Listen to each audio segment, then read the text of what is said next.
on va calculer la dérivée de f de x qui est ln de 5x carré moins 2x plus 7. Ici, on voit que f est de la forme ln de u, avec u qui est égal à 5x carré moins 2x plus 7. Et on sait que la dérivée de ln de u, c'est u' sur u. Alors avant d'appliquer la formule directement, on va d'abord calculer séparément le u'. On calcule u', dérivée de 5x carré, c'est 5 fois 2x, dérivée de x carré, ça donne 2x, dérivée de moins 2x, ça donne moins 2, et la dérivée de 7, c'est 0. Ce qui nous donne u' égale 10x moins 2. Voilà. Et là, maintenant, on peut appliquer notre formule que f' de x égale u' sur u. Et on remplace. U', c'est 10x moins 2. Et u, c'est 5x carré moins 2x plus 7. Tout simplement. Un autre exemple, on va calculer la dérivée de ln de racine de 4x3 moins 2x plus 5. Ici, on voit qu'on a encore une fois ln de u, donc on pourrait appliquer la formule que la dérivée de ln de u, c'est u' sur u. Sauf qu'on voit que u est lui-même une fonction composée, puisque c'est racine de v. Donc on pourrait dire que u, c'est la racine et après dérivée, mais c'est un peu compliqué. Du coup, on va d'abord simplifier cette fonction. On sait que racine de x, c'est x puissance 1,5. On dit que la ln de racine, c'est ln de la fonction qui est dans la racine à la puissance 1,5. Puisque racine de 4x3 moins 2x plus 5, c'est 4x3 moins 2x plus 5, puissance 1,5.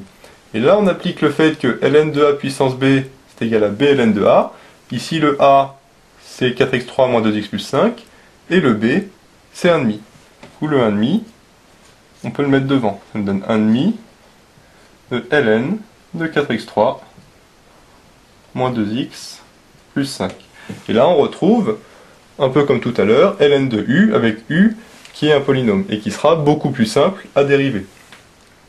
Ici, u égale 4x3 moins 2x plus 5. U', on calcule, ça donne 4 fois dérivée de x3, ça donne 3x carré, dérivée de moins 2x, c'est moins 2, dérivée de 5, c'est 0.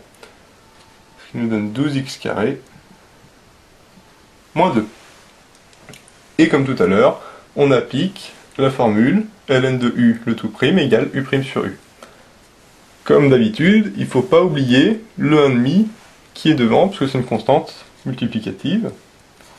Du coup, f' de x, c'est égal à 1,5 fois u' sur u, et on remplace 1,5 fois u', c'est 12x carré moins 2,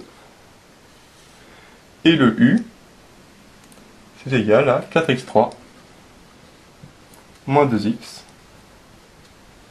plus 5. On va voir un autre cas où il vaut mieux d'abord simplifier la fraction avant de la dériver. Par exemple, si on veut calculer la dérivée de ln de 3x plus 2 sur moins 8x plus 7. On va utiliser le fait que ln de b sur a, ça vaut ln de b moins ln de a, puisque ici on a une fraction. Ici le b, ça vaut 3x plus 2, et le a, ça vaut moins 8x plus 7. Du coup, on applique d'abord cette formule, ce qui nous donne que f de x égale ln de 3x plus 2 moins ln de a, c'est-à-dire ln de moins 8x plus 7. Et là, on retrouve ln de u et ln de v. Ici, le u, il vaut 3x plus 2. Donc u', la dérivée de 3x plus 2, c'est 3. Et le v, il vaut moins 8x plus 7. D'accord. Et v', la dérivée de moins 8x plus 7, c'est moins 8. Il ne reste plus qu'à appliquer la formule de la dérivée de ln de u. f' de x, ça vaut la dérivée de ln de 3x plus 2, c'est U' sur U. Attention, il ne faut pas oublier le moins ici. Et la dérivée de ln de V, c'est V' sur V. Voilà. Et là, c'est beaucoup plus simple, puisque on a juste à remplacer.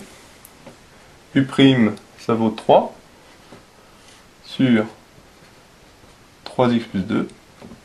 V', ça vaut moins 8 sur moins 8x plus 7. Voilà. On peut éventuellement simplifier ici les moins.